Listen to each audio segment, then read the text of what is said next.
No se estaba grabando. Ahora sí ya me está grabando.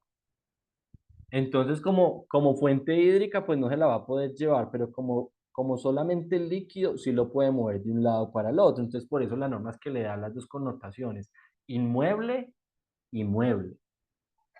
Espero que eso les haya quedado claro y que no olviden esa definición que es desde la ley de qué es un mueble y qué es un inmueble. Eso les sirve también para la vida.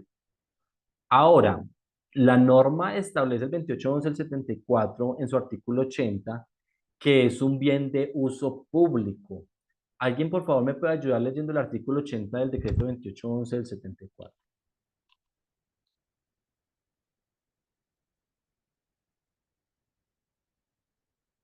Están viendo mi pantalla donde les estoy mostrando el decreto.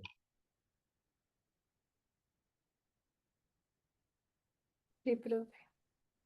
Ok, ¿quién me ayuda, por favor, con esta lectura? Artículo 80. Sin perjuicio de los derechos privados adquiridos con arreglo a la ley, las aguas son de dominio público. Ina... ¿Ina qué? No. Inalienables. Ah. Eh, e imprescriptibles.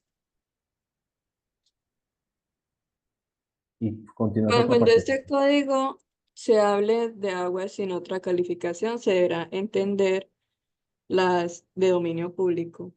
Que son de dominio público, ¿cierto? Las de dominio público. Ok, entonces desde la norma nos están diciendo que son de uso de dominio público, que tienen una regulación para su intervención, pero son administradas por el Estado. Esto mismo que nos acaba de leer la compañera, muchísimas gracias de hecho por esa lectura, también nos lo dice el decreto 1076-2015 en ese artículo que ahí le refiero. ¿Qué pasa? Cuando ustedes se ponen a ver el decreto 2811, pues no encuentran que el agua sea un bien económico, es decir, no hay un mercado de aguas a nivel mundial ni a nivel nacional, que de pronto pueda tramitarse una concesión para utilizar el recurso hídrico y de pronto la empresa posteriormente pueda realizarle un proceso a ese recurso hídrico y lo pueda vender, es una cosa, pero no quiere decir que el agua en materia general tenga una connotación de bien económico, no, eso es de dominio público y cuando se requiera acceder a este se podrá tramitar un permiso, pero no hay un mercado de aguas. Además, la ley establece que su preservación y manejo están declarados legalmente como de utilidad pública e interés social. Eso lo tiene el artículo primero del decreto 2811 del 74. Y por último, el agua de consumo humano es considerado un derecho fundamental por jurisprudencia. Si ustedes se pueden ver estas dos normas, no, en ningún momento se está hablando de derecho fundamental. Pero cuando ustedes miran los fallos que han tenido las jueces de la República en diferentes problemas jurídicos que se les han presentado y que han tenido que evaluar, cuando hablamos de jurisprudencia, precisamente estamos hablando de esas sentencias de los jueces de la República y de las altas cortes. No por la ley, sino por esas sentencias de los jueces de la República, se ha determinado que es un derecho fundamental el agua para el consumo humano. Entonces, muchas veces ustedes ven que entra un conflicto entre lo que dice la norma ambiental y lo que ha traído la jurisprudencia. Por ejemplo, la ley dice, si usted va a acceder al recurso hídrico, usted va a tener que tramitar una concesión de aguas. Entonces, la autoridad ambiental, ¿qué hace? Vea, señor usuario, usted no tiene ninguna concesión, pues me la tiene que tramitar para que pueda acceder a ese recurso hídrico. O si no, yo le voy a iniciar una investigación sancionatoria, le voy a ordenar la suspensión de la captación ilegal del recurso hídrico. Pero es que entonces luego se genera un conflicto ahí sobre unas realidades sociales donde esa persona que estaba captando el recurso hídrico, cuando hablo de captación, recuerden que es una derivación que se realiza de una fuente hídrica y que luego se lleva a la vivienda que se requiere o al establecimiento de comercio, pero en este caso que les voy a dar es a una vivienda particular. Entonces, cuando se ponen a ver para qué estaba utilizando el recurso hídrico esta vivienda, pues se dan cuenta que era para necesidades del consumo humano. Allá no llegaba ningún acueducto y lo único que podían hacer era derivar de la fuente hídrica para llevarla hasta sus viviendas y ya utilizarla para sus actividades de preparación de alimentos, para sus actividades de aseo, para sus actividades de saneamiento y seguramente para el uso de para el consumo de los animales que tuviesen o que tengan en ese inmueble, ¿cierto? Entonces, ¿cómo va a entrar una autoridad ambiental a decirle que no puede derivar de la fuente hídrica para consumo humano que porque no tiene la concesión? Pues entonces, ¿qué le toca hacer a los jueces de la República y qué le toca hacer a la rama judicial? Pues empezar a regular esas minucias o a establecer pronunciamientos sobre esas minucias y decir, bueno, sí, no está legalizada porque tiene que tramitar la concesión y la va a tener que tramitar, requiere la autoridad ambiental para que la tramite, pero ojo, no le vaya a negar el acceso al agua, porque es que esa derivación que está realizando precisamente es para el consumo humano y lo necesita para la vida. Y la vida sí es un derecho fundamental.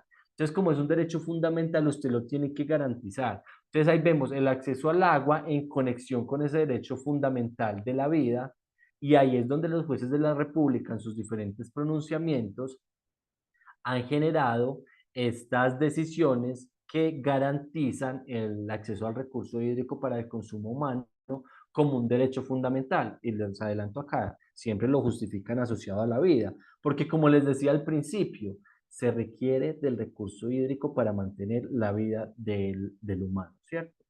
Entonces, precisamente por eso se dan estos pronunciamientos. Entonces, ojo, que aquí no lo está diciendo la ley, no lo está diciendo la ley, pero sí lo trajo la jurisprudencia. Ahora, cuando ustedes se ponen a ver la norma trata como de explicarnos todo, porque recuerden que hay normas que ilustran, y eso es lo que hace precisamente el artículo 78 del decreto 2811 del 74, y es dar una clasificación sobre las aguas. ¿Y qué nos está diciendo este decreto? ¿Quién me ayuda con esta lectura, por favor, del artículo 78? Yo, profe. Con excepción de las meteóricas y de las subterráneas, las demás se consideran aguas superficiales y pueden ser detenidas cuando están acumuladas e inmóviles en depósitos naturales o artificiales, tales como las edáficas, las de lagos, lagunas, pantanos, charcas, ciénagas, estanques o embalses y corrientes cuando escurren por causas naturales o artificiales. Por cauces, ¿cierto? Que es el Ah, espacio que por tiene. causas, sí. Ok. Bueno, entonces cuando ustedes ven esta lectura, muchísimas gracias que nos acaban de hacer.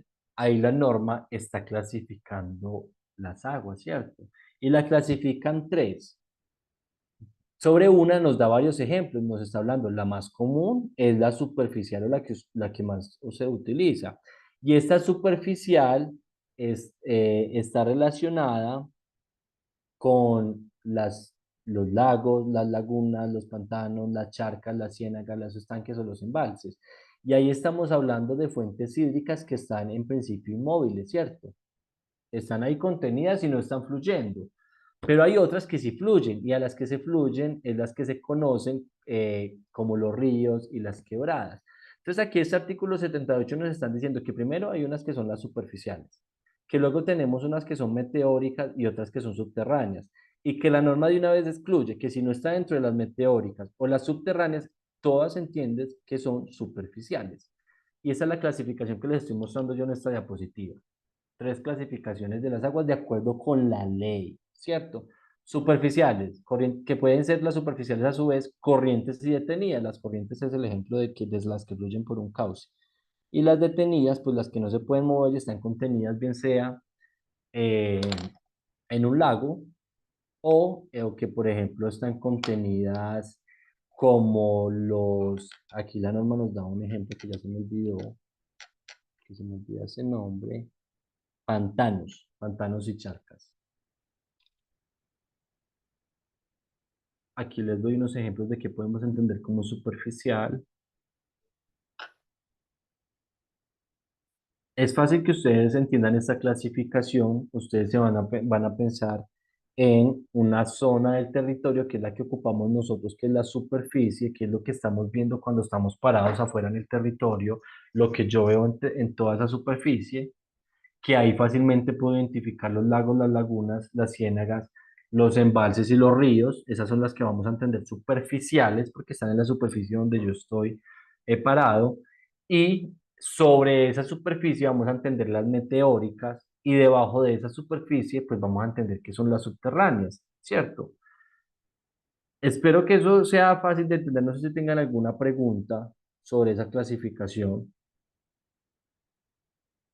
De momento no, profe. Profe, yo sí tengo una duda ¿cómo entendemos nosotros las aguas meteóricas? Ah, ¿cómo las clasificamos o son producto de qué? Las que están en la atmósfera, ustedes conocen que en el ciclo del agua, ¿quién me hace esa pregunta que no pude leer aquí el nombre? Ah, yo, profe Mateo, Mateo, Mateo, ¿tú qué estás estudiando? ingeniería química. Ingeniería química, ok.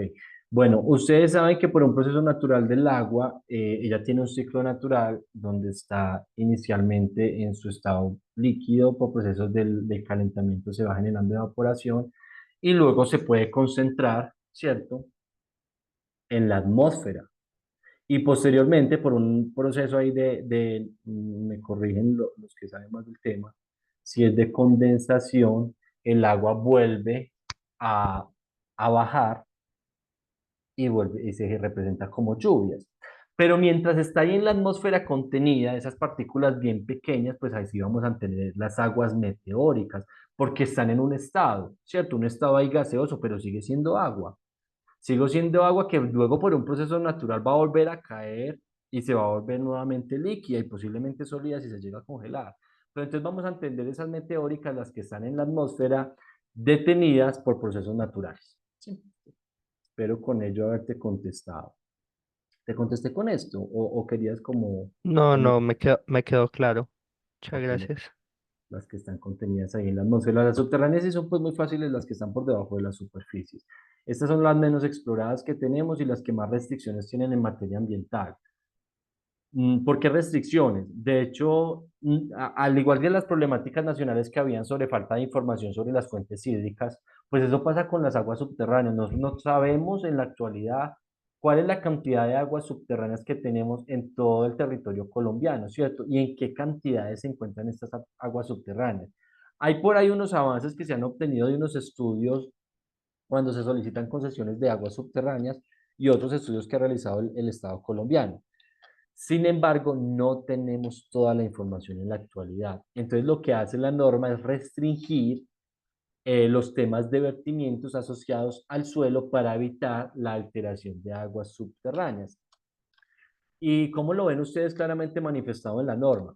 Si ustedes están pensando en aguas residuales, yo a ustedes les he mencionado que las aguas residuales se pueden descargar a un cuerpo de agua o al suelo, pero resulta que esas descargas al suelo están reguladas por un decreto, que es el decreto 050 del 2018, y en ese decreto se establece que si una persona solicita un permiso de vertimientos para descargar al suelo, primero la autoridad ambiental debe verificar que no haya una fuente hídrica superficial donde se puedan descargar esas aguas residuales.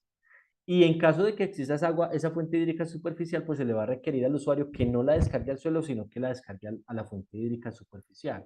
¿Por qué? Porque en mayores estudios se conoce más fácil cuál va a ser la dilución que se va a realizar sobre esas aguas residuales, sobre esa fuente hídrica superficial, y va a ser mucho más fácil el control que en las aguas subterráneas, sobre las cuales menos estudios se tienen. Entonces vean cómo la norma está privilegiando esas aguas subterráneas precisamente por ese desconocimiento. Como no sabemos qué hay, en qué condiciones se encuentra, pues entonces mejor yo, en virtud de esos principios de precaución que hemos visto previamente, pues voy a tratar de evitar su contaminación y más bien trato de regular ese proceso de dilución de aguas residuales en fuentes hídricas superficiales. Así lo maneja la norma y precisamente por ese desconocimiento.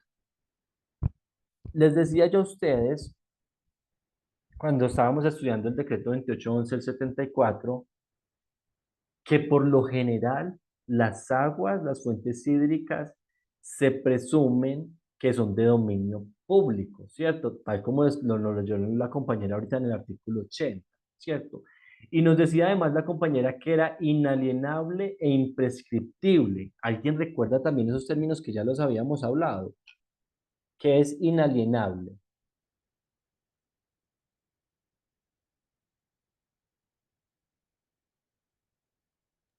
Sí, Inalienable no era que alguien la podía comprar, pues que se podía adquirir por fuentes, por medios económicos, era cierto. exacto, a eso se refiere.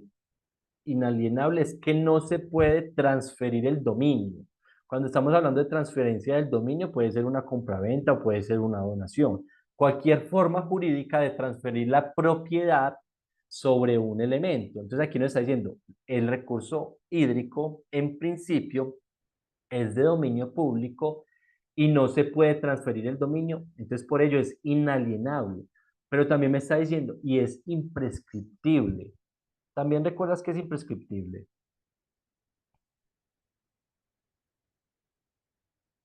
¿O quién recuerda que es imprescriptible? Que no se puede Mm, modificar. No. No. Mateo de pronto recuerda que nos dio la información sobre inalienable.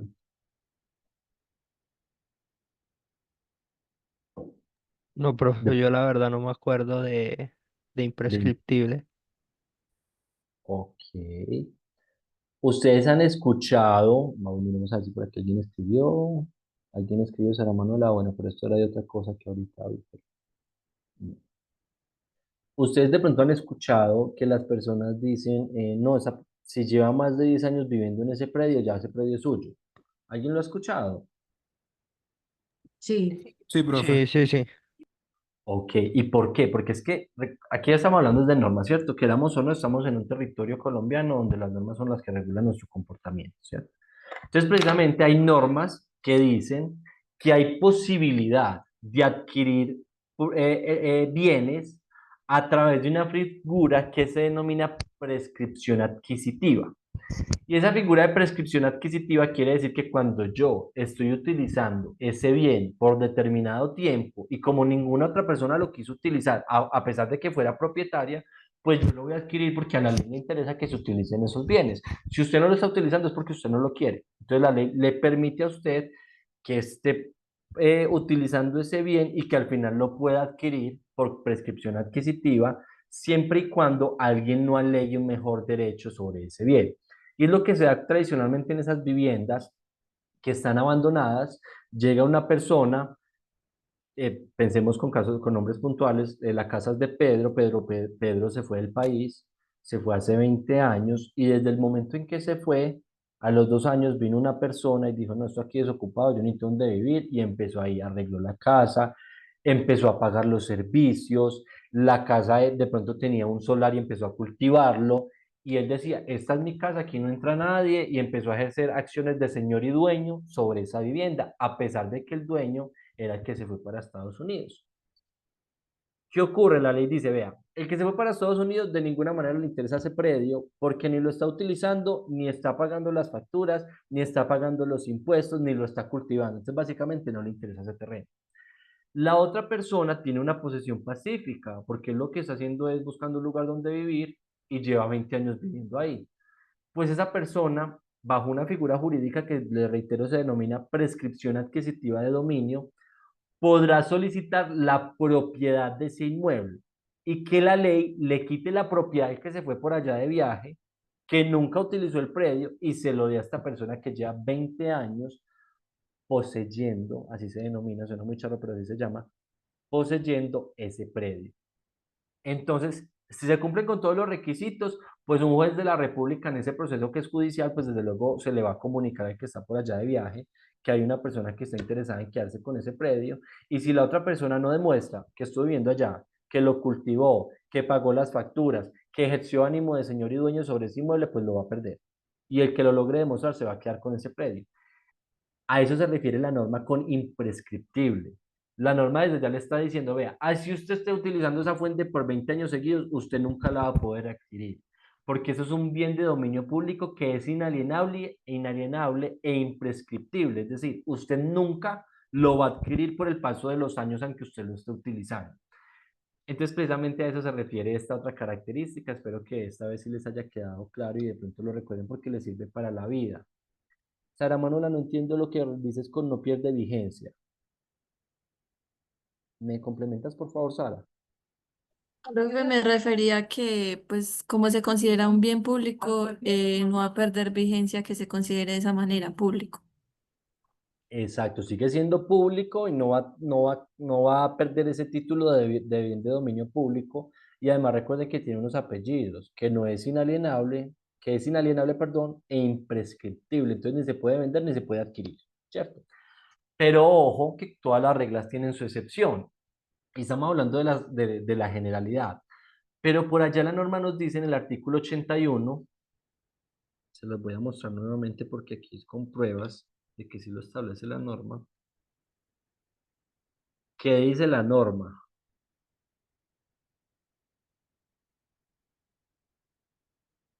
De acuerdo con el artículo 77 del Código Civil, se entiende que un agua nace y muere en una heredad cuando brota naturalmente a su superficie y se evapora o desaparece bajo la superficie de la misma heredad.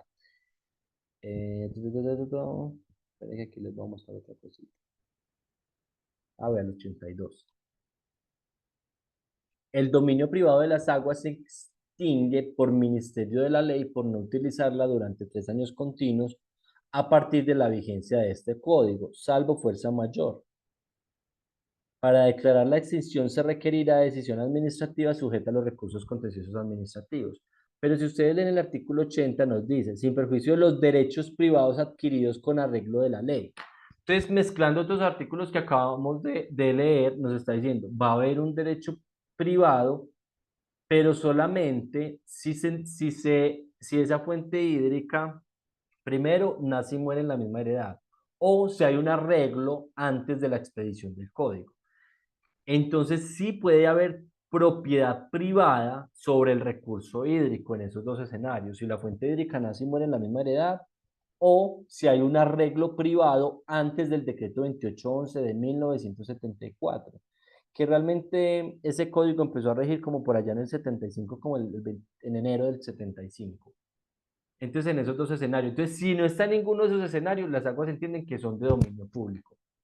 Y ojo además, que si de pronto por algún motivo se adquirió por dominio privado, si esa persona no está utilizando el recurso hídrico, cualquier uso que se le esté dando, sea para derivarla, sea para abastecer actividades agropecuarias, pues entonces si no está haciendo ese uso por más de 3 años continuo, pierde ese derecho privado sobre el recurso hídrico y se vuelve a convertir en agua de dominio público, en un bien de dominio público. Además, eso requiere una declaratoria mediante providencia motivada, es decir, tanto la extinción como la propiedad privada, y no puede constituirse dominio privado por compra de predios. ¿Por qué? Ustedes van a ver que muchas escrituras públicas que se realizan en la actualidad se dice que se vende este predio de 2 hectáreas que linda en el sur con tal vivienda, en el norte con tal vivienda y se vende con el derecho al agua de la fuente que pasa por la coordenada tal. Eso no se puede realizar. Eso es un objeto ilegal, un objeto contractual ilegal y se entiende por no válido. Entonces no se puede constituir dominio privado del agua de la fuente hídrica por una compraventa de un predio. Desde la expedición del decreto 2811 del 74. Entonces, si ustedes van a comprar un inmueble y les dice que con ese inmueble le están vendiendo una fuente hídrica que pasa por ahí abajo, que tiene derecho de agua, olvídense de eso. Eso es ilegal y hay un objeto ilícito en esa compraventa que se está realizando. Entonces, aunque lo diga ahí, en escritura privada, usted nunca va a adquirir ese bien que es de dominio público. Espero que les haya quedado clara esta parte. Para que una pregunta. Ah, no hay más preguntas en el chat. Si no tienen dudas, entonces continuemos. Resulta que la ley no solamente está regulando el recurso hídrico como ustedes se lo imaginan, que sería el agua, ¿cierto? El agua que está fluyendo, no. Sino que como al Estado le interesa proteger todo lo que esté asociado a ese recurso hídrico, pues también estableció unas reglas de propiedad sobre el territorio relacionado con el recurso hídrico. Entonces dice el artículo 83 del decreto 2811 de 1974. Salvo derechos adquiridos por particulares, son bienes inalienables e imprescriptibles del Estado, ustedes ya saben lo que significa. Entonces, primero le está diciendo, son del Estado, no se pueden vender y no los va a poder adquirir por el uso continuo de ese bien, ¿cierto? ¿Cuáles? El alveo o cauce natural de las corrientes. ¿Alguien por favor me ayuda con esta lectura de este ABCD, el 83? Yo, profe. Muchas gracias. Dice, artículo 83, salvo derechos adquiridos por particulares, son bienes inalienables e imprescindibles del Estado. Imprescriptibles. Ah, Eso sí. No, ahí dice imprescindibles. Bueno, se equivocaron ahí, pero es imprescriptibles. Ok, del Estado. A, el alveo o cauce natural de las corrientes. B, Al, el alveo o cauce natural de las corrientes. B, el lecho de los depósitos naturales de agua. C, las playas marítimas, fluviales o lacustres. Una faja paralela a la línea de mareas máximas o a la del cauce permanente de ríos y lagos hasta de 30 metros de ancho. E, las áreas ocupadas por los nevados o los cauces de los glaciares. F, los estratos o depósitos de las aguas subterráneas. muchísimas gracias por la lectura. Bueno, esto ya los habíamos hablado, pero quiero que lo volvamos a mencionar. Recuerden que ya no estamos hablando del agua como tal, ni en su estado líquido, ni en su estado sólido como son los glaciares, ¿cierto? Sino que estamos hablando del suelo, el territorio asociado a esos elementos hídricos. El albe o cauce natural de la corriente. ¿Alguien recuerda a qué hace referencia? Yo se los había mencionado con ejemplo, pero ¿alguien recuerda qué es un cauce de una fuente hídrica o de una corriente de agua? ¿Lo recuerdan? Nadie lo recuerda. Pues un cauce, cauce no es algo así como Natural. De sí, una vía que se hace pues producto de un río o de un lago. Pues hay un lago y pues ahí se hace como por cuestiones de lluvias y todo eso, pues se hace como una vía de agua que sale de ahí. Ok, sí, esa es la idea. No de los lagos, porque los lagos no se llama cauce, ¿cierto? El cauce está específicamente establecido para las fuentes hídricas que se están moviendo. Y cuando estamos hablando de las fuentes hídricas que no son corrientes, como los lagos que tú mencionas, ya no hablamos de cauce, sino del lecho, ¿cierto? Entonces el cauce, como tú lo mencionas, es precisamente por donde discurre esa fuente hídrica. Yo a ustedes, como para que trataran de no olvidarlo, les da un ejemplo de, piensen ustedes en una fuente hídrica, en el río Cauca. Cuando ustedes están pensando en el río Cauca, ustedes piensan como en una bateíta por donde va el río Cauca, una vía, como lo mencionaba el compañero, por donde va el río Cauca. Pero si ustedes le sacan el agua al río Cauca, ¿qué va a quedar?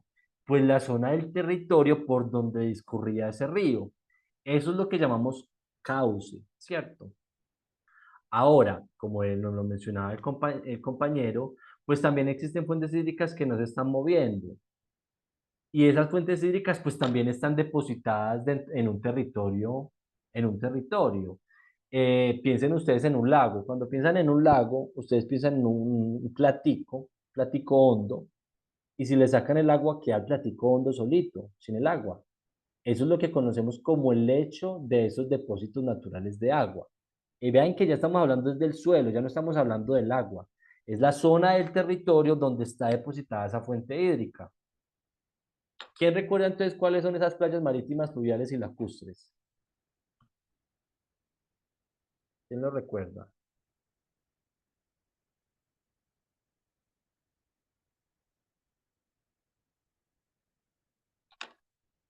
Ese es más fácil por el nombre.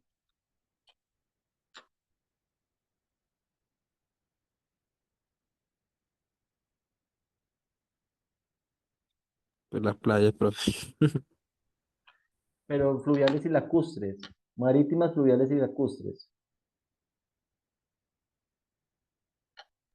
Pues yo asumo que marítimas es que pues, la playa está cercana al mar, fluviales que está en un río y lacustres es que está en un lago, ¿cierto? Son como las... Exacto. Vean que fácilmente se puede sacar de esa redacción. Playa, estamos hablando de la zona de terreno que eventualmente va a tener agua, pero que la mayoría del tiempo se la pasa sin agua, pero que en algún momento lo va a tener, como son las playas de los mares, donde nos encanta ir a tomar el sol. Ustedes ven que ahí se está moviendo el agua y en algún momento va a llegar hasta el tope.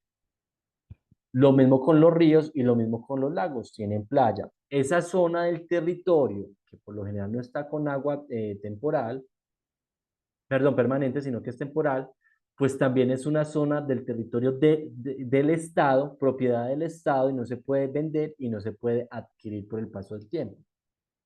La D, una faja paralela a la línea de mareas máximas o la del cauce permanente de ríos y lagos hasta de 30 metros de ancho.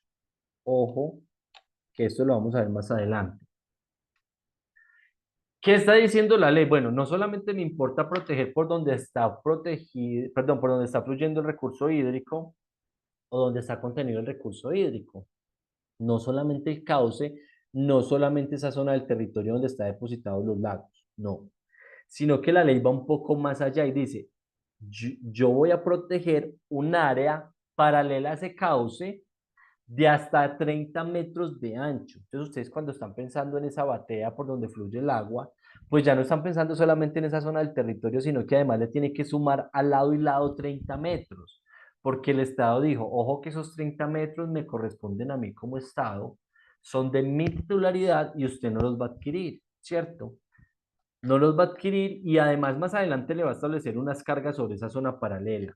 Y no es solamente sobre las fuentes hídricas que están fluyendo, sino que también aplica para los lagos. Esas que están detenidas también tienen una zona paralela, que eso sí, al lado de esa circunferencia o de ese brote de agua, no brote de agua, de ese depósito de agua que es el lago, que se considera también que es una zona del Estado colombiano. Entonces, ojo cuando ustedes vayan a comprar predios o cuando vayan a desarrollar proyectos, de que si bien usted puede tener una fuente hídrica que pase por su predio, ni esa fuente hídrica es suya, ni una faja de 30 metros. ¿Por qué? Porque es del Estado y ahí básicamente no puede hacer nada. Tiene muchas restricciones. Y por último, recuerden que nosotros no solamente estamos pensando en el estado líquido de las fuentes hídricas, sino que las fuentes hídricas también pueden estar en estado sólido y es donde tenemos nosotros los glaciares o los nevados. Pero resulta que si bien está en estado sólido, ese estado sólido del agua está apoyado en algo. Entonces, las áreas ocupadas por los nevados y los cauces de los glaciares también son del estado, ¿cierto? Ese nevado que está muy bonito, lleno por allá de nieve, como el Nevado del Ruiz cuando tenía una buena cantidad de nieve, esa zona del territorio, pues también le pertenece al estado. Ustedes dirán, ahí este estado que quiere pues quedar con todo. Pero vean que es con una finalidad proteccionista. Y por último, no estamos hablando solamente del agua superficial, sino que también estamos hablando del agua que es subterránea, que sí se nos queda por fuera de las aguas meteóricas, pues porque no hay ninguna zona del territorio donde estén contenidas, pues porque ya les dije que está en la atmósfera. Los estratos o depósitos donde estén las aguas subterráneas también son el estado. Pensemos que es una fuente hídrica que no está fluyendo, que está contenida debajo de la superficie, pues precisamente esa zona del territorio donde está contenida le pertenece al estado y lo mismo si dado el caso donde empieza a formar una corriente subterránea por donde está fluyendo esa fuente hídrica también es del estado y no se pueden alegar derechos adquiridos ni mucho menos adquirirse a través de escrituras privadas o por el paso del tiempo. Entonces, estas, ojo, que dijimos que el agua era del Estado, pero además con eso estamos diciendo que la ley está también protegiendo zonas del territorio asociadas al recurso hídrico. Y ojo acá, que también pasa lo mismo que dijimos que salvo derechos adquiridos por particulares, pero vuelve nuevamente la excepción que si bien hay dominios privados sobre esas zonas de los territorios, porque pueden tener unos justos títulos, solamente van a servir esos títulos si son obtenidos antes del 20 de enero de 1975, que fue cuando entró en vigencia el Código de Recursos Naturales Renovables y del Medio Ambiente. Si es posterior al 20 de enero, olvídese de eso, porque usted no pudo haber desarrollado, perdón, haber realizado contratos entre particulares para obtener esas zonas del territorio asociadas al recurso hídrico. Y en dado caso, ya saben que también se puede perder si no se utiliza el recurso hídrico por más de 3 años consecutivos. Entonces se puede perder. De hecho, como yo les digo, hay muy poquiticos. Ahora vamos a hablar de la ronda hídrica. Eso es un tema muy polémico porque he tenido como una regulación dispersa y la mayoría de personas como que entienden algo sobre ronda hídrica, otros entienden otra cosa. Cuando ustedes están viendo una fuente hídrica como esta que les muestro en pantalla, pensemos que es una época de menores lluvias donde el río Cauca está fluyendo por el cauce que tiene claramente establecido, ¿cierto? Por ahí es por donde pasa el cauce del río Cauca en épocas de menores lluvias. Por aquí viene bajando desde la parte superior de sus pantallas y luego se encuentra con otra fuente hídrica. Pero tiene un cauce definido. Usted sabe por dónde está pasando el río Cauca, que tiene unas variaciones porque ese río está muy grande. Y ese río realmente recibe muchas fuentes hídricas para volverse de esta magnitud que todos la conocemos. Pero resulta que en época de mayores lluvias, pues el río Cauca ya no es como esa forma de serpiente como conocíamos, sino que eso se riega por todos lados porque es que ese río Cauca recibe muchas aguas de muchas fuentes hídricas. Y si empieza a llover por las partes superiores, las partes que están más altas, pues cada vez se van a acumular más flujos de aguas en esas fuentes hídricas que al final van a terminar en esta fuente hídrica principal que es el río Cauca. Y al cauce recibir todas estas fuentes hídricas, recuerden que estamos hablando de un ejemplo del río Cauca, pues sencillamente el río Cauca dice, yo no soporto con mi cauce todas estas aguas y yo me riego. Y vean ustedes como aquí ya no tiene ningún cauce establecido, sino que ahí es una cosa pues hasta se ve como toda catastrófica, una inundación bien grande.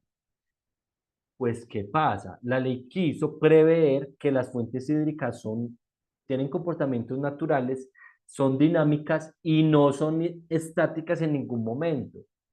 Y que sobre todo, en esas épocas de mayores lluvias, pues las fuentes hídricas van a tener unos comportamientos donde no van a seguir un cauce natural, sino que en un periodo, se hace por ejemplo, más o menos con estudios de 100 años, en un periodo de 100 años, mínimamente en una vez, esa fuente hídrica se va a salir hasta determinado punto.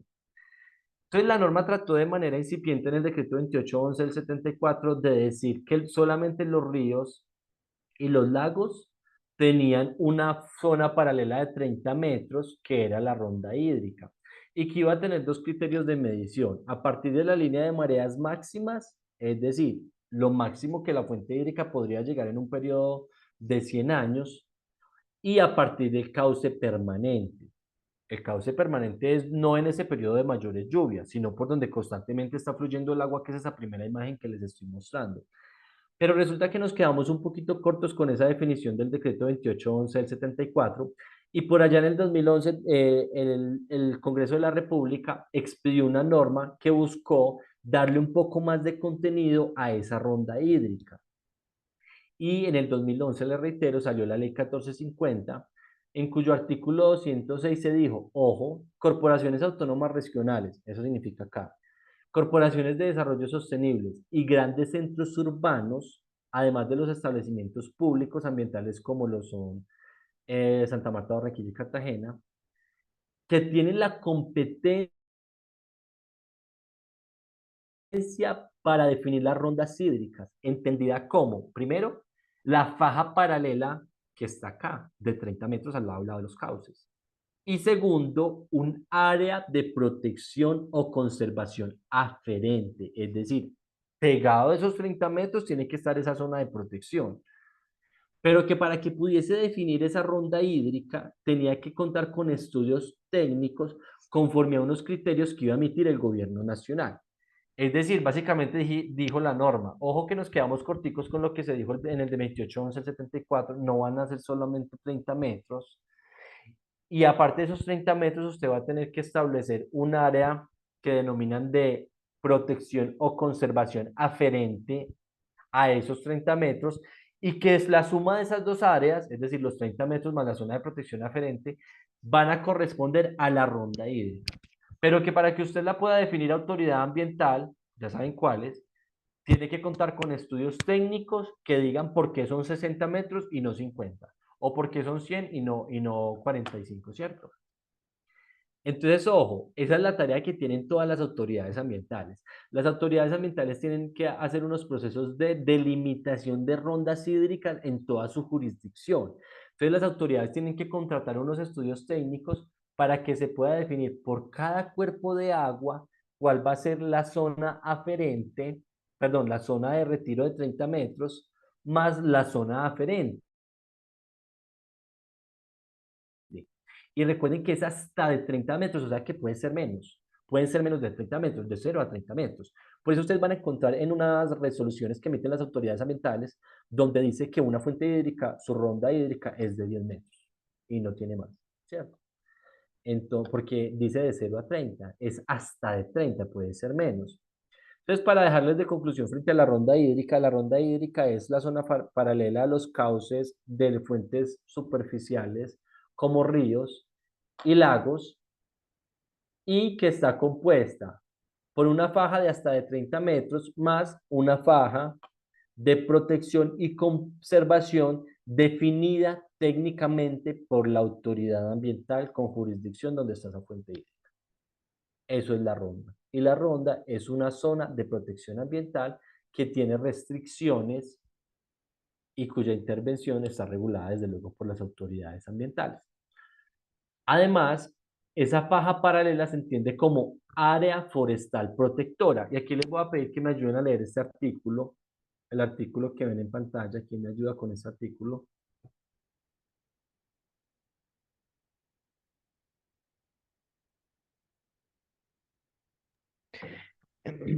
Protección y conservación. Desde ahí, ¿cierto? Sí, muchas gracias, Mateo. Protección y conservación de las rondas hídricas, decreto 1449 de 1977, compilado en el decreto 1076 de 2015, artículo 2.2.1.1.18.2, los, los propietarios de predios deben proteger: 1. Mantener en cobertura boscosa dentro del predio las áreas forestales protectoras. Se entiende por áreas forestales protectoras: A. Los nacimientos de fuentes de aguas en una extensión por lo menos de 100 metros a la redonda, medidos a partir de su periferia. Y B. Una faja no inferior a 30 metros de ancha, paralela a las líneas de mareas máximas a cada lado de los cauces de los ríos, quebradas y arroyos, sean permanentes o no, y alrededor de los lagos o depósitos de agua. Muchas gracias, Mateo. ¿Qué pasa acá? Recuerden que todas estas normas del 1076 están basadas en normas previas porque es un decreto compilatorio.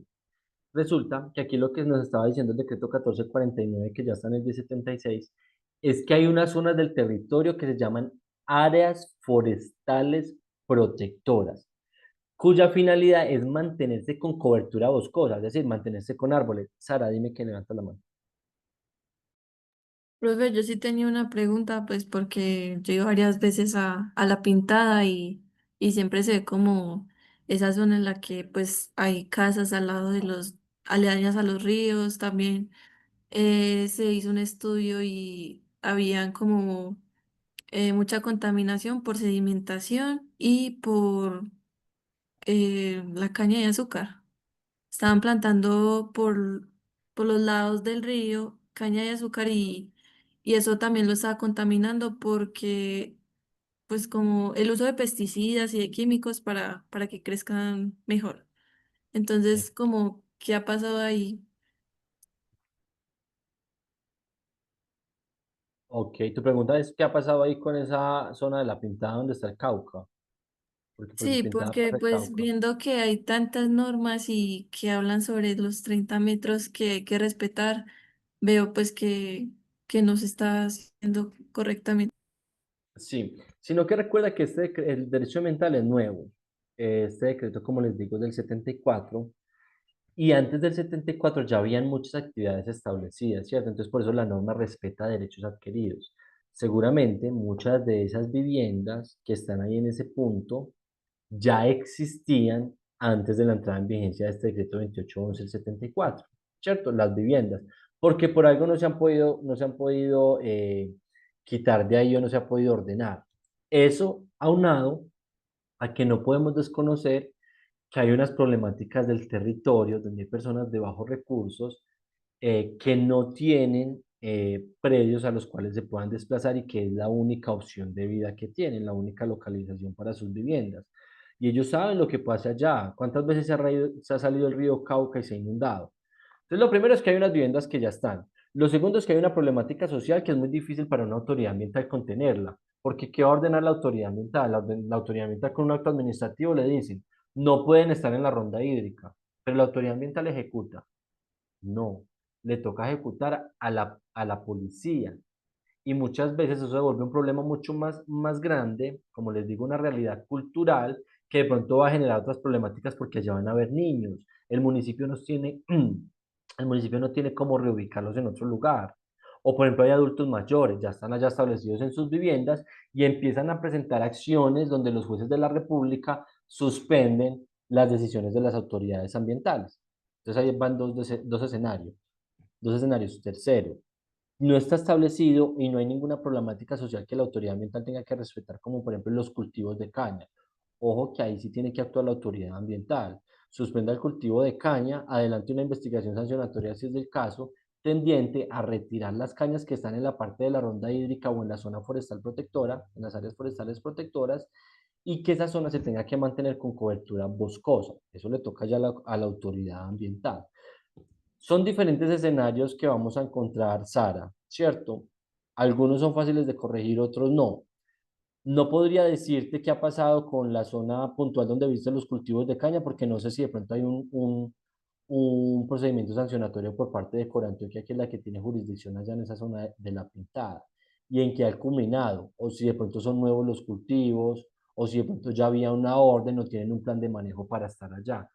Pero la norma está, la norma se tiene que hacer cumplir. Si de pronto es solamente sobre los cultivos, pues lo pueden ordenar con acto administrativo y además comisionar a la policía para que ejecute la orden que se dio. En este caso, sellar de pronto los predios y sancionar ambientalmente a esa persona, sea con multa o con cualquier otra de las sanciones, para que se restablezca esa zona del territorio asociada a los cuerpos de agua.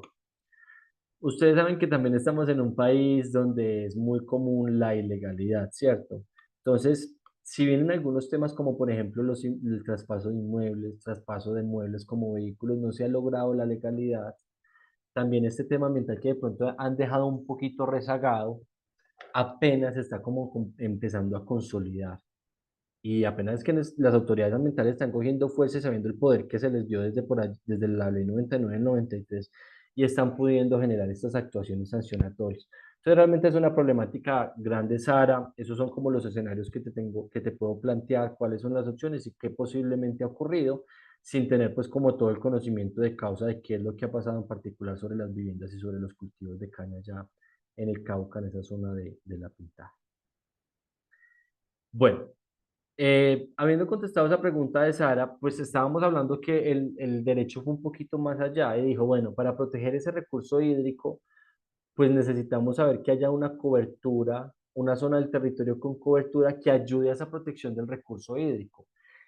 Y eso se va a denominar como áreas forestales protectoras.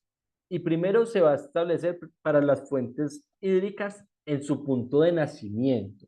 Donde nazca la fuente hídrica va a tener un perímetro de 100 metros a la redonda, donde se denomina área forestal protectora y los propietarios, vean ahí donde dice uno, tienen la obligación de mantener con cobertura boscosa esas zonas del territorio porque es una área forestal protectora. Y es que recuerde que si usted compra un predio, hay una función ecológica de la propiedad. Entonces, en ese sentido, usted tiene que acatar las normas ambientales y tiene que sembrar árboles en ese punto o mantener los árboles que ya existen en ese punto donde aflora la fuente hídrica. Vea, a ustedes se van a dar cuenta que lo que más tiene restricciones en materia ambiental son los nacimientos de agua y los páramos y las áreas protegidas. Eso es lo que más restricciones tiene. Si usted ya sabe que está ese tipo de elemento, mejor dicho, ya no haga nada porque se va a embalar, porque el sancionatorio cada vez se agrava más si se trata de uno de esos elementos. Y aparte de los nacimientos de agua, la norma que dijo, bueno, pues es que el agua va a tener que fluir por algún lado y yo tengo que garantizar que no vayan a haber esas invasiones como lo que nos planteaba Sara que se está dando por allá en la zona de la Pintada. Y por eso una zona de 30 metros va a ser considerada como área forestal protectora. Y en esa zona no inferior a 30 metros siempre debe haber cobertura boscosa. ¿Cierto? Entonces, precisamente esas son las zonas forestales, no me las vayan a confundir con rondas hídricas, sino que son zonas donde pueden haber cobertura boscosa, pero en algunas zonas se pueden mantener actividades que sean compatibles con esa cobertura boscosa. No sé si tengan otra pregunta frente a a esta figura, a estas áreas forestales protectoras que establece el decreto. Profe, ¿Quién me está hablando por aquí? Qué pena que no veo. Steven, no sé si una pregunta muy va, pero los manglares entran dentro de la categoría de áreas forestales protectoras. Mm, mm. No, No, porque no. Tiene una yo lo... categoría, tiene una Ah, categoría especial, ¿cierto? Porque en los ah, manglares, por sus procesos naturales, que es el que alberga como la fauna acuática en proceso de crecimiento, es decir, los bebés. Entonces, precisamente por esa circunstancia que ayuda para el desarrollo sostenible de esas especies que se reproducen en esas zonas, tienen una categoría especial y son protegidas, pero no está dentro de lo que tú mencionas, de lo que estamos mencionando en este momento. Mira que de hecho, cuando estamos hablando de zona forestal protectora, básicamente se está hablando de ríos, a ver si por acá lo tengo en el artículo. Ay, perdón. Ah, se me fue otra vez esto.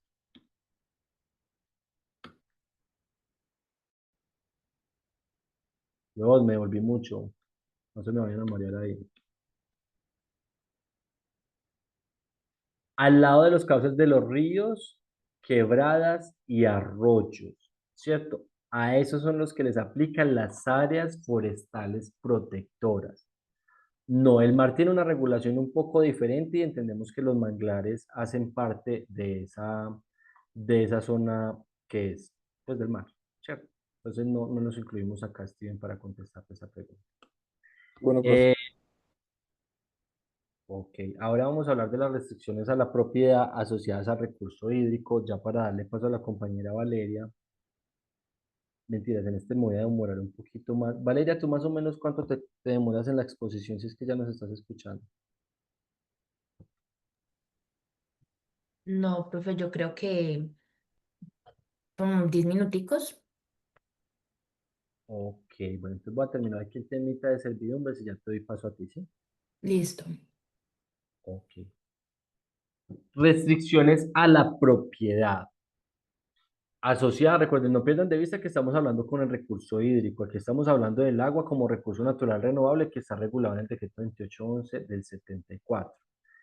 Cuando estamos hablando de limitaciones al dominio, de restricciones a la propiedad, podemos encontrar limitaciones al dominio como la servidumbre. Es decir, se supone que si usted es propietario de un predio, usted va a ejercer como señor y dueño de ese predio en su totalidad de manera general. Usted es el que manda básicamente ahí. Manda, lo pongo entre comillas, porque hay unas limitaciones que se generan cuando hay recursos naturales dentro de esa propiedad. Y resulta que el artículo 58 de la Constitución Política dice que la propiedad tiene una función ecológica. Tiene más, ese artículo menciona más cosas. No sé si alguien lo puede abrir ahí. Es cortiquito, artículo 58 de la Constitución Política de Colombia.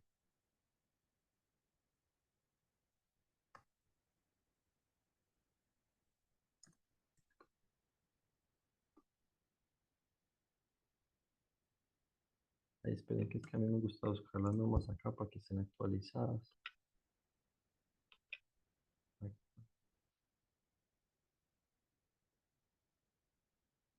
Vean ustedes lo que menciona este artículo. Recuerden que la Constitución Política, cuando ustedes les están hablando de jerarquía normativa, la Constitución es la que está en la cabeza de todas las normas.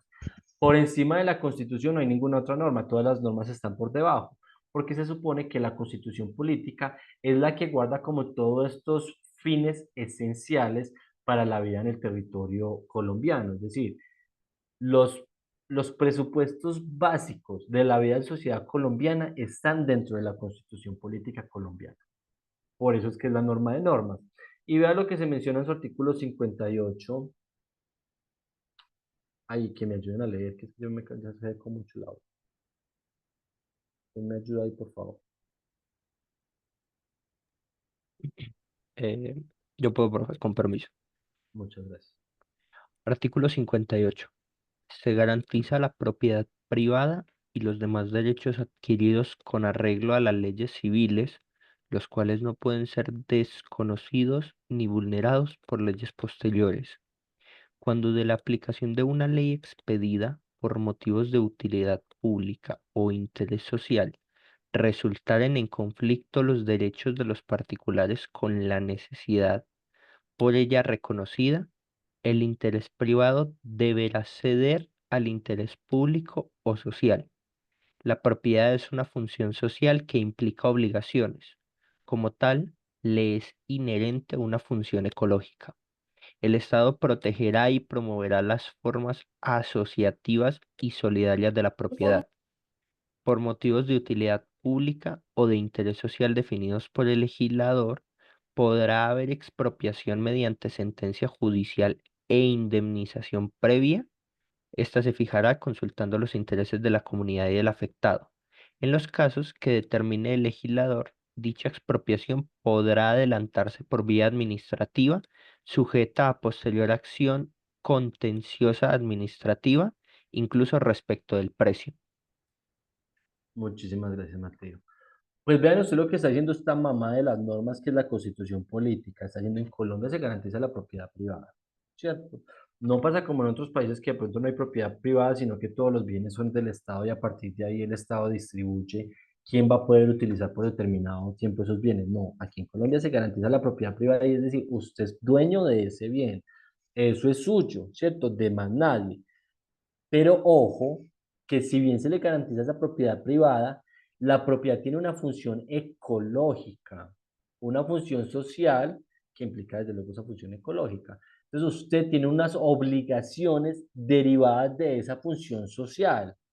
Y entonces por ello es que se le van a establecer cargas si usted es propietario y unas restricciones asociadas a esa propiedad que usted tiene. En pocas palabras, usted sí es propietario, pero usted no lo piense como propietario sin ningún límite. Usted va a tener unos límites dentro de esa propiedad. Y precisamente aquí es donde estoy mostrando esta diapositiva. Resulta que por materia ambiental se puede limitar el dominio de un predio. Ustedes pensarán, bueno, yo me compro un predio y yo quiero hacer lo que quiera allá. Pero ojo que si tiene recursos naturales, usted ya no va a poder hacer lo que quiera. Si va a intervenir recursos naturales, usted va a tener que pedir un permiso para que se evalúe técnicamente y jurídicamente la viabilidad de que usted use ese recurso natural. Y si no lo puede utilizar, no le van a dar el permiso, ¿cierto? Y lo segundo es que muchas veces se va a limitar lo que usted pueda ejercer en ese predio si de pronto hay una declaratoria de área protegida. Si hay una declaratoria de área protegida, yo a ustedes creo que les había mandado un documento, me confirman por favor. ¿Cierto que sí, de áreas protegidas? Ustedes ya lo leyeron, los tipos de áreas protegidas. Fue una consulta, profe. Nos puso a Una, consultar cuáles eran. ok, Yo bueno, no he ¿cuáles estudiado eran, nada de segunda. cuáles eran los tipos? Entonces ustedes ya saben cuáles son los tipos de área protegida. Ay, que no puedo creer que les voy a mandar un documento para que complementen esa lectura, un documento que hice yo frente a, de manera concreta, cuáles son los tipos de área protegida y que se requiere un proceso de declaratoria. Y en ese proceso de declaratoria, ustedes no, la autoridad ambiental tendrá que determinar técnicamente por qué es que se le va a imponer ese gravamen a un inmueble. Porque es que usted le digan que usted compra un inmueble y que luego lo van a declarar como área protegida, pues usted se va a embalar, porque muchas de esas zonificaciones ambientales de las áreas protegidas no le van a permitir a usted realizar determinadas actividades. ¿Por qué? Porque puede que el área protegida diga, se restringe cualquier actividad dentro de ese predio. Entonces usted tiene un predio meramente para contemplación, vaya y mira lo bonito que están esos árboles allá, esos ríos, y usted ni siquiera va a poder hacer una vivienda. Entonces, ese documento que les voy a compartir, se los voy a compartir vía WhatsApp, que pienso que es el mejor medio para que por ahí hablemos. Seguro que no se los he compartido. Voy a mirar primero, para que no me mientan. Uy, ustedes se han mandado muchas resoluciones por ahí. Entonces voy a buscar áreas protegidas.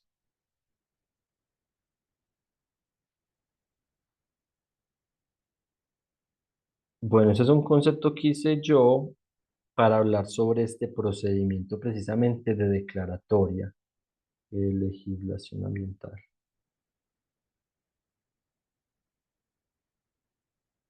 Se los acabo de enviar, espero que por favor le peguen la leidita. Entonces, básicamente, ¿qué se está diciendo en ese documento? Desde, estos son los tipos de áreas protegidas, pero es que eso no puede ser declarado así como así por la autoridad ambiental.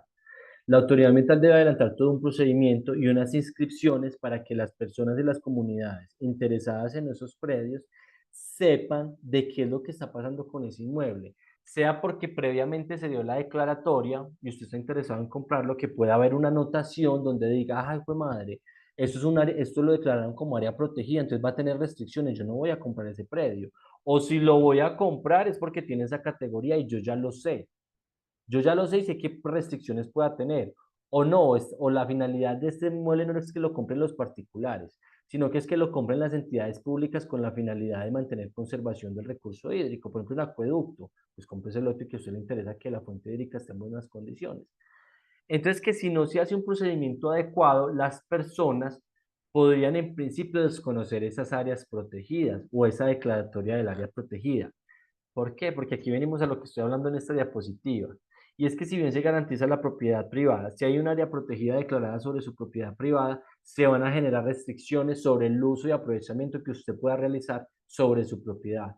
Porque en muchos escenarios se le van a restringir las construcciones, le van a restringir las densidades de vivienda, usted no va a poder aperturar una vía fácilmente, o en el mejor de los casos, en el mejor de los casos, la norma le va a decir que solamente va a poder utilizar el 30% del predio y luego el 70% lo va a tener que mantener con cobertura boscosa.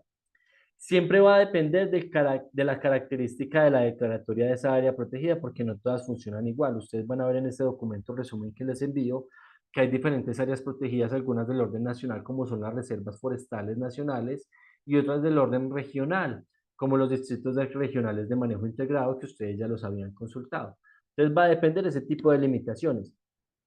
Pero ojo, que estamos, no se me van a perder de la sintonía de lo que les estoy hablando. Estamos hablando la propiedad como un derecho que Colombia respeta, lo que respeta la constitución política, pero le está diciendo que ojo, que a veces va a restringir ese derecho absoluto que usted tenga sobre la propiedad.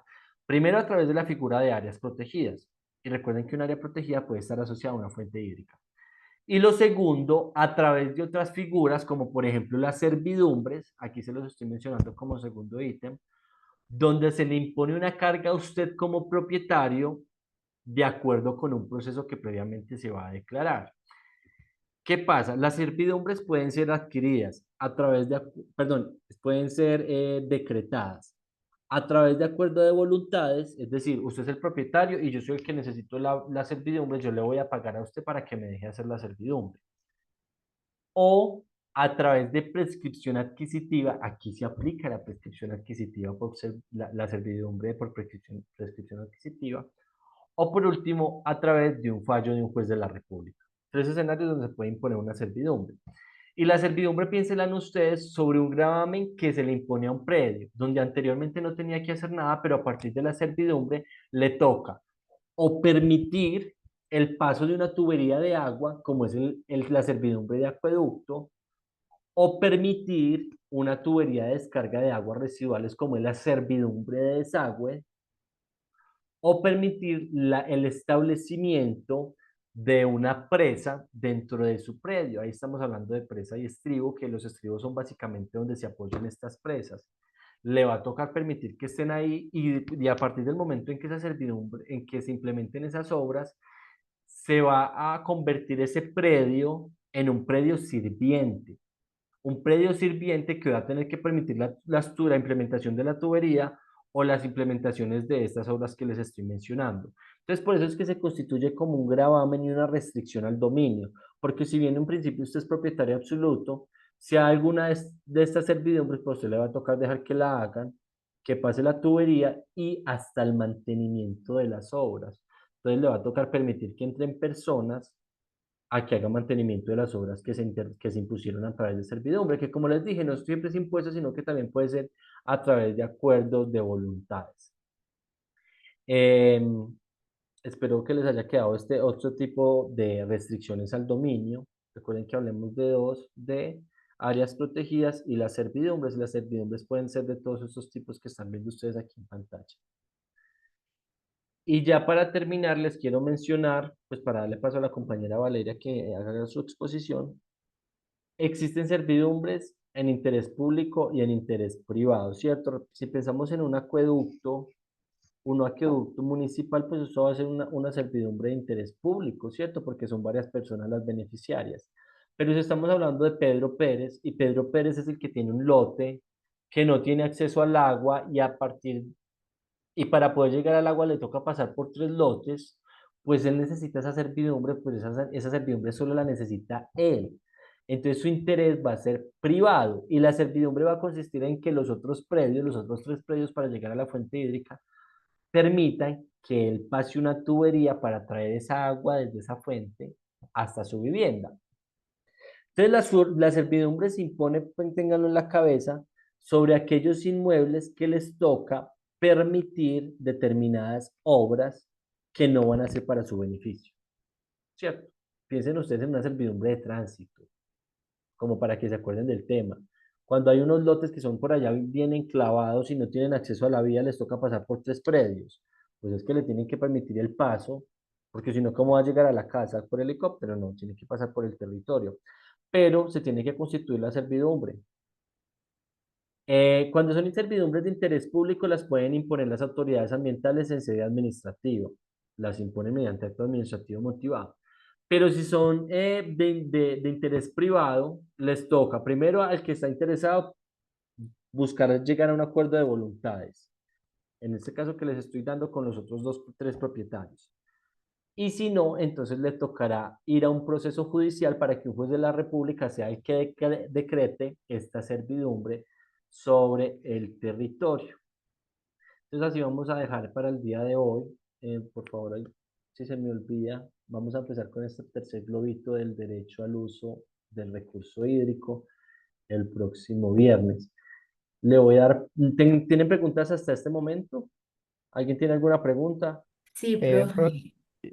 bueno, Yo Porfa, me tengo levantan. sobre lo del mar, por lo que usted decía que pues no se trataba igual que los ríos y eso. O sea, o sea, ¿cómo se hace cuando, digamos, un país dice que cierta parte del mar le pertenece? Sí. ¿Cierto? O sea, ¿cómo se determina eso? Sí, nosotros tenemos aparte del territorio continental, ¿cierto? El suelo, lo que nosotros tenemos, el territorio donde no hay agua, como para que me entiendas. Nosotros tenemos como país y Estado soberano una zona del mar que le corresponde a nuestro continente. De hecho, si ustedes miran el mapa de Colombia, no es solo esa figura que ustedes tienen en la cabeza, sino que además hay una faja paralela que hace parte del mar colombiano. Colombia tiene propiedad y soberanía sobre mar, ¿cierto? Pero no es sobre todo el mar que pueda mirar para allá, sino hasta una zona del territorio que ya está previamente establecida. De ahí para allá se tratan como aguas internacionales que no tienen propietario, ¿cierto? De hecho, ustedes han visto unos chistes o unas menciones que hacen sobre, por ejemplo, el desarrollo de algunos productos, la manufactura de algunos productos que se realizan en aguas internacionales. ¿Por qué? Porque es que si están en aguas internacionales, como no hay un país que sea el propietario ni el que tenga su soberanía sobre este, las normas no le van a aplicar. Entonces, si están en aguas internacionales, las normas, no hay normas que le apliquen. Entonces, básicamente, puede obviar algunos temas de normas de países como por ejemplo derechos salariales. Entonces se van en unos buques y llevan el buque a mar continental y allá no pagan derechos salariales porque están en aguas internacionales en cuya jurisdicción no tiene ningún país normas que le aplique, ¿cierto? Sino que se rigen por un derecho internacional donde se llegan a unos acuerdos todos los países para proteger esas aguas internacionales y que todo el mundo las pueda aprovechar. Entonces no es que algún país pueda alegar que es propietario de esas aguas internacionales, no. Lo que va a pasar es, si usted ya tiene el territorio y usted ya tiene delimitada la zona del mar que le corresponde, usted tiene que ejercer como país soberano. Ahora, si se da una disputa sobre 2 países, como lo que pasó con nosotros en San Andrés y el mar de San Andrés, era porque nosotros sí lo teníamos como país soberano. Simplemente lo que ocurrió fue que por allá el otro país dijo, no, ojo que es un momento, es que yo he ejercido acciones sobre esa zona del territorio, perdón, sobre ese mar, y eso realmente me pertenece a mí, no al territorio colombiano. Y no estamos hablando de aguas internacionales, sino de unas aguas que en principio le correspondían a Colombia. Se logró demostrar que eso ya no le correspondía a Colombia, sino que le correspondía al otro país, y ahí fue que nosotros lo perdimos, y es que hace casos que te estás refiriendo.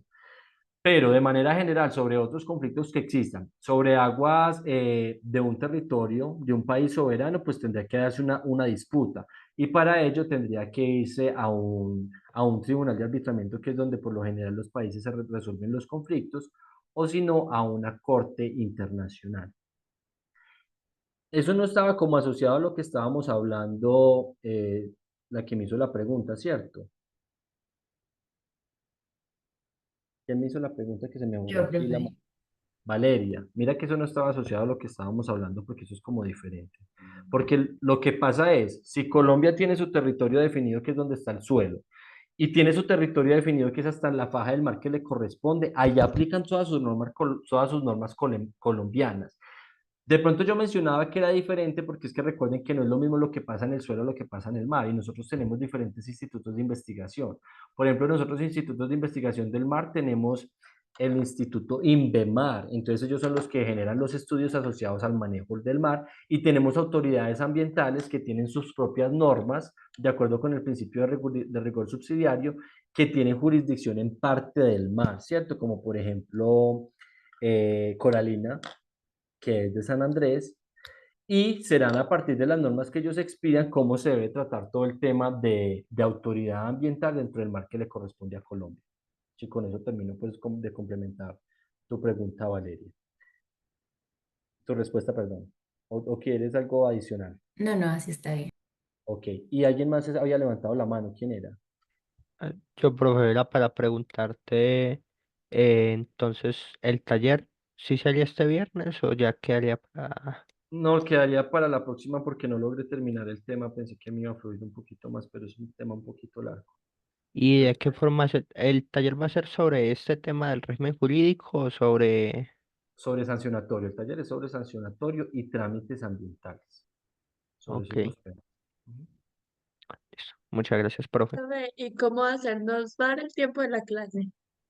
Vamos a tener una parte de la clase, no creo que sea todo, creo que va a ser 1 hora de la clase para que desarrollen el taller. Ah, listo, muchas gracias. Con mucho gusto. Igual, voy a mirar si el tiempo definido me da para 1 hora o si para las 2 horas. El mismo día Listo, gracias. les confirmo. Profe, Ok. y el ensayo del río trato ya lo calificó.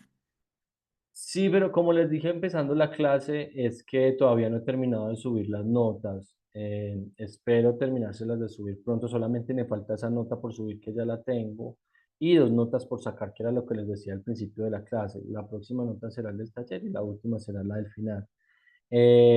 Sí, sí, sí estaba demorado con subirles ese del Rivatrato, pero sí es que me implicaba un poquito más de tiempo en su revisión, y como tenía que cuadrar las demás notas, como que lo he dejado ahí rezagado para subirlo, pero espero pronto hacerlo. No se preocupe que lo van a tener antes del final. Ok, ¿alguna otra pregunta? Ok, no hay preguntas, entonces, Valeria, ¿sí te da para esos 8 minutos o te lo dejo para la próxima clase? No hay inconveniente que tú... No, yo creo que ahorita. Ok, entonces por favor, empiece, tiene Listo. la palabra a partir de este momento.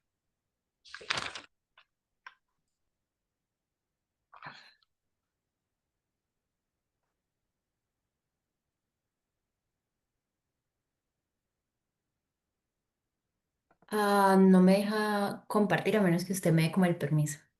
Ya te lo autoricé. Queremos saber qué estás cargando.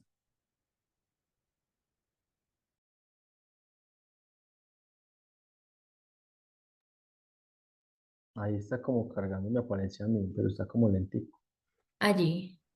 Ahora sí, ya podemos ver. Bueno. Resulta que el caso sancionatorio que yo busqué es como un caso sancionatorio que está en proceso. Es decir, no hay aún como el documento que diga, bueno, estas fueron las sanciones que se implicaron. Simplemente se exponen los motivos por los cuales se está realizando el proceso, ¿no?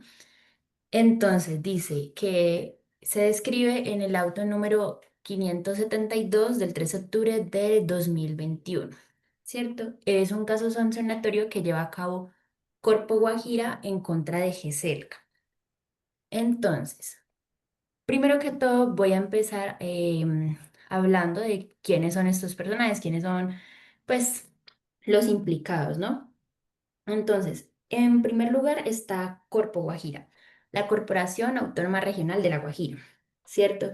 Es una autoridad ambiental que es la que en este documento se encarga de formular todos los cargos y fue la que realizó todo el seguimiento al proceso sancionatorio.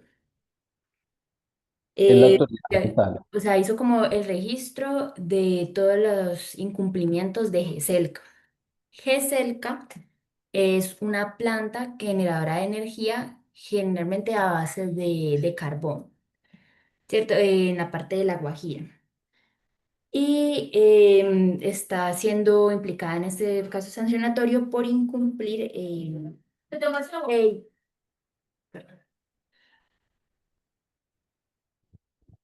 perdón. Dale, Valeria.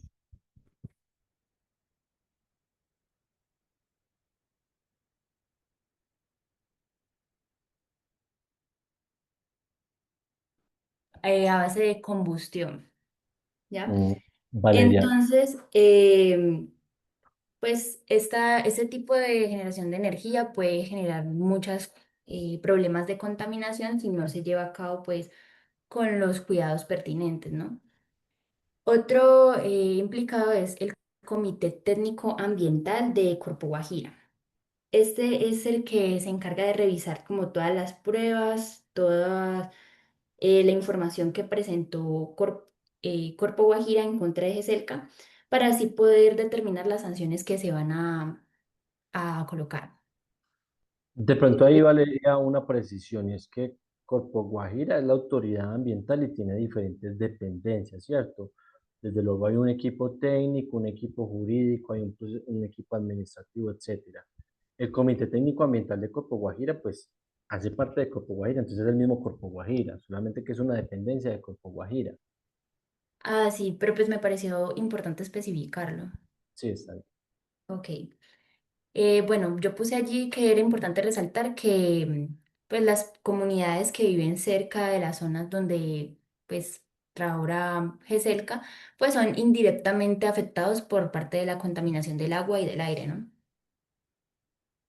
Bueno, ahora vamos a los cargos que se formulan en contra de GESELCA.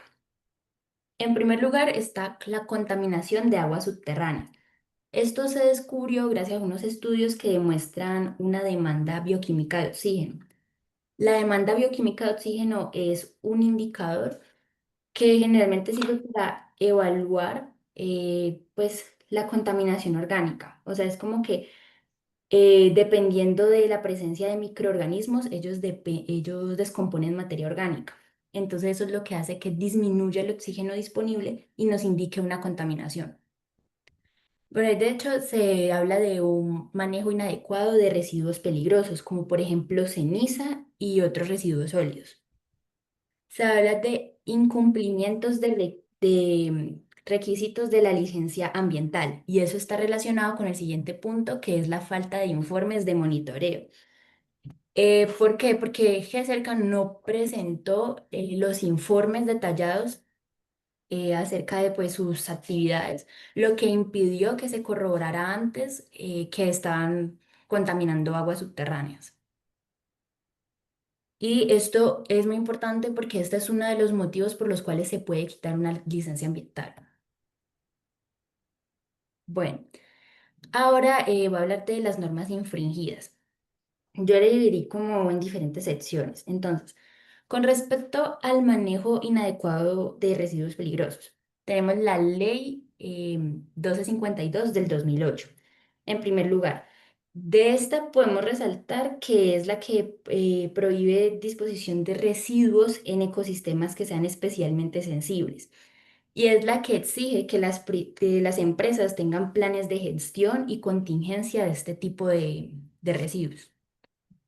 Tenemos el decreto 351 de 2014 que es un complemento de la ley anterior. Esa es la que detalla todas las obligaciones específicas para los gestores y receptores de residuos peligrosos.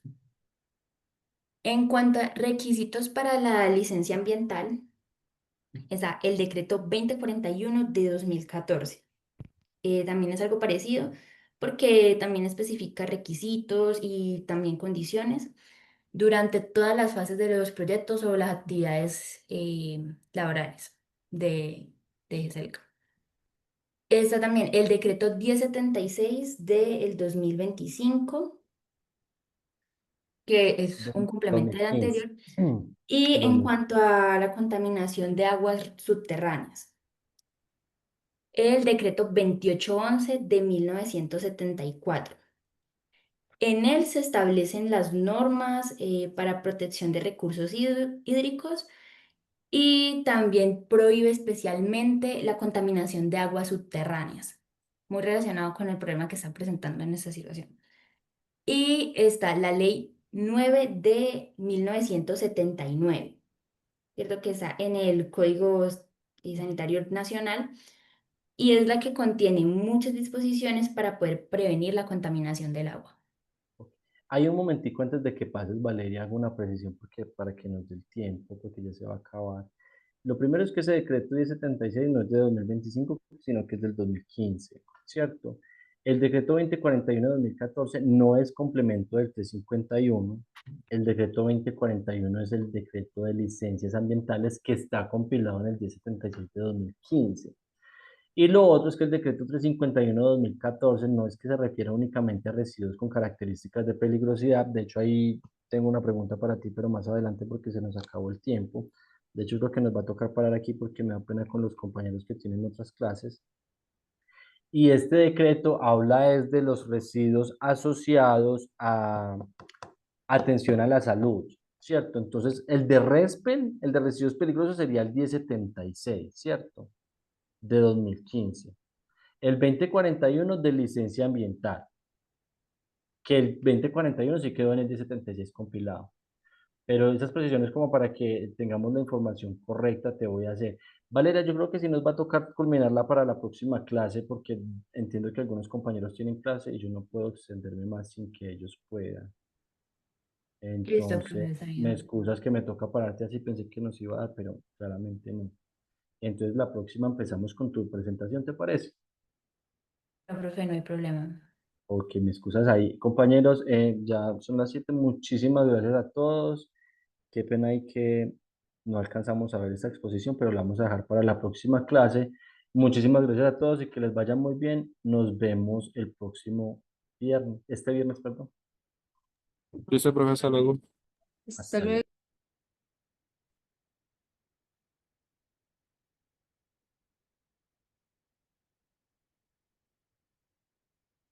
Melissa y Tatiana, ¿tienen alguna pregunta? No, profe, hasta luego. Ok, entonces voy a hacer Gracias. la sesión en este momento. Hasta luego, que estén bien. Igual.